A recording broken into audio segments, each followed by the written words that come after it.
Hello, Financial Literacy Month continues. I'm here with Brian Jones talking about the importance of buying a home and kind of break down some of the numbers of how you can help your financial future by buying a home and what those advantages look like. So Brian, with buying versus renting, what does that look like for somebody on savings, and how does that help their financial health? It's a key component when you're looking at purchasing a house. I mean, most rentals right now, the average rent in Yakima is running right at $1,450 a month. Now, if you take that and combine that, average it over a 60-month period, which is 5 years, that's not very long. Mm-hmm. That's $87,000 that somebody is paying out of their own pocket to a landlord, in which those monies could actually be coming to them. Okay. So they could save close to $90,000 in 5 years by, all they have to do is just buy a home. Well, they may not be saving that money as much as they are putting that money back in their own pocket. Back in their own, building equity, which is absolutely key. Okay, and then, so that's one start of what it is. Now the other thing, and I've done this and Brian's done this, is talk to us, Brian, a little bit how people can use that equity when they do buy a home. Those 5 years go by, they build up the equity. How can they use that maybe if they want to transition into investing in properties? Absolutely. You know, when you're, many of you purchased homes 2, 3, 4 years ago, and you've seen double-digit increases over those years. And some of you may have up to $100,000, $115,000 worth of equity. Now, how do you take that money and leverage yourself? Mm-hmm. Now, it takes wisdom.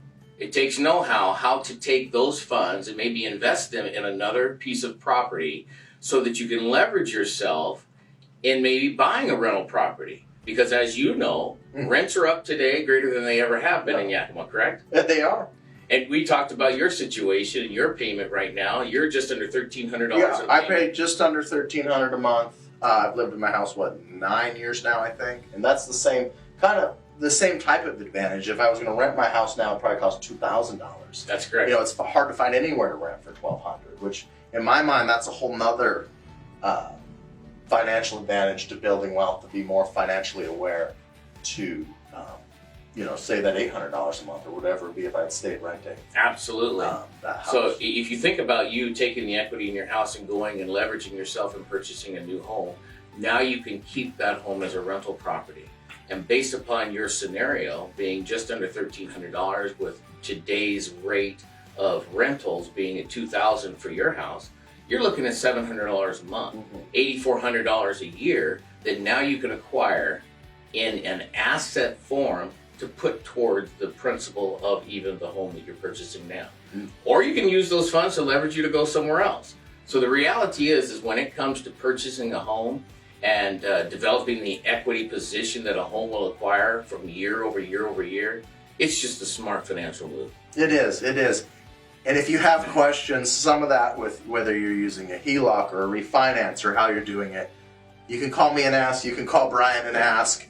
We can go much more in depth that, because that does depend.